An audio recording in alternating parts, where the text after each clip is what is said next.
Hello, welcome to another addiction recovery video. Welcome to the podcast. If you listen to the podcast, my name is Paul Garrigan.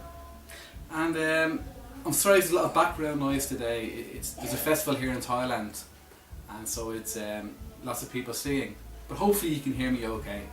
If you can't hear me okay, you can enjoy the singing instead. So what I want to talk about today, I remember at the end of my drinking, the thing that made things, it wasn't so much the pain of the drinking at the end, and there was a lot of pain involved. I was sick every morning, and it was a miserable existence. But the thing that made it so much worse was the self-hatred. And I remember thinking, at the very end, I started I think I told you, well, I have told you in here before about how I got sober at a temple. But the thing, I remember deciding, I said, okay, I'm going to give this treatment one last chance. I'm going to have one last chance of breaking free. And if that doesn't work, I'm going to just drink and not feel guilty about it anymore. Just drink myself to death without feeling any more guilt about it. Because I believed, it was that self-hatred and guilt about what I was doing that was making things so much worse. But it was also that guilt and self-hatred that kept me trapped for so long. Because it's only someone who really hates themselves that will be willing to put up with that amount of misery. And in the last video, I was sort of saying that that alcoholics tend to be very, very selfish, and I know I was very, very selfish. And I've never met an alcoholic who wasn't very, very selfish. I've never met an addict who wasn't very, very selfish. But I think it's important to be clear about what I mean by selfish here. It's not the same selfishness that that many people have. It's not the thing that the person thinks they're great and they want everything for themselves. It's not that type of selfishness. It's a sort of self-obsession where you just won't leave yourself alone, in a bad way. It's where you despise yourself. And it's like you want to keep on tormenting yourself, and you're so busy trying to torment yourself that that's all you care about, and that's the selfishness. And I think it's the exact same selfishness that I experienced in depression. It's just, you just won't leave yourself alone. You just give yourself. I know that I harmed lots of people, when I was drinking, and I know I upset lots of people when I was drinking. But I also know there's none of them. There's nobody that would have been as cruel to me as I was to myself.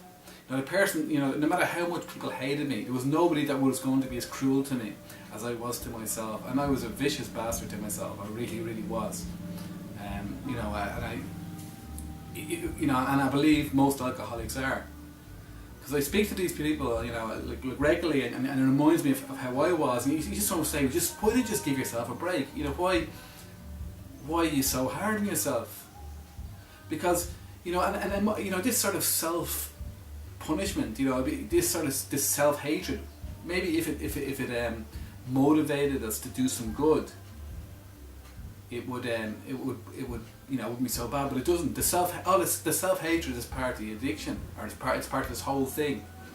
It's part of this self-obsession, and all it does, it makes us powerless, and it convinces, we hate ourselves so much that we become convinced that this is the best we deserve in life.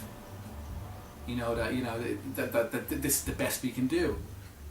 Because there's no way, there's no way.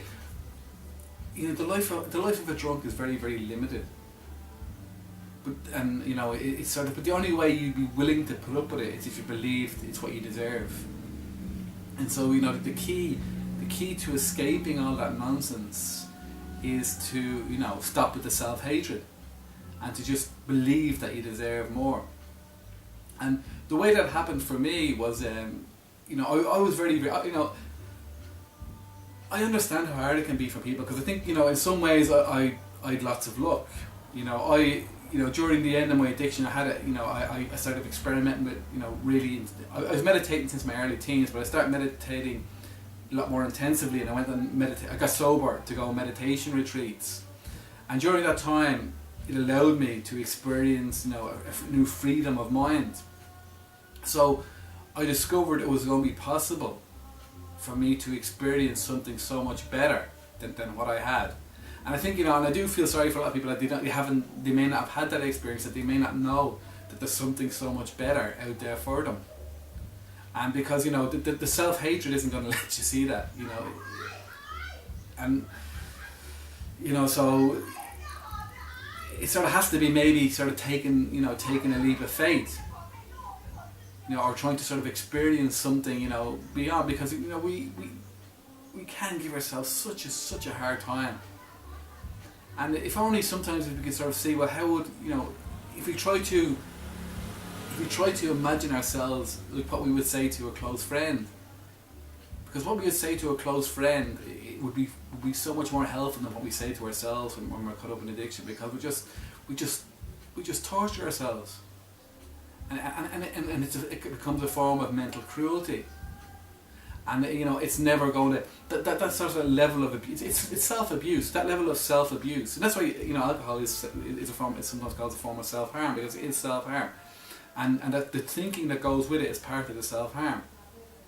We sort of fill our head with this nonsense about why we're no good, and why we deserve what we're getting, and we sort of the guilt drives us, and the bad feelings drive us to keep drinking. And then we feel bad, more guilt and more bad feelings because we just drank. And it's this vicious circle. And the only way to get out of it is to sort of, is to understand that we really do deserve better. And until we sort of understand, until we feel worthy of something better, we're never going to be able to get it. Because what happens, if we don't feel worthy of a better life, we're going to just keep on sabotaging ourselves and preventing ourselves from making that progress that we need to do. And because deep down, we sort of wonder, well, maybe, because I know I did, I felt so hopeless at the end. I really did believe that maybe this really is as good as it gets for me. And that's a horrible place to be in, and it's simply not true. But that's the self-hatred just about to declare victory. That's how low it can get us. But it's not the truth. It really isn't the truth. There's so much more that we can start to enjoy once we sort of let go of this self-hatred. And it isn't easy. I still struggle with this self-hatred in like since I gave up alcohol. It's still there, and that has been the cause of my and all my periods of depression, because the self-obsession and the self-hatred they're one and the same basically. They feed into each other. Maybe if I had a self-obsession that was more narcissistic, that I loved myself, I'd be very, very rich now, very, very successful. But it's not that type of self-obsession. It's and that's why I say, I said in the last video, the key is to start focusing more on other people, because by becoming more compassionate about other people, we can become more compassionate about ourselves. And I really do believe that's the key here. So thanks very much for watching the video. I hope it wasn't too noisy. Don't forget my website paulgardigan.com, or my other new website brandnewchapter.com. And thanks very much for watching. Goodbye.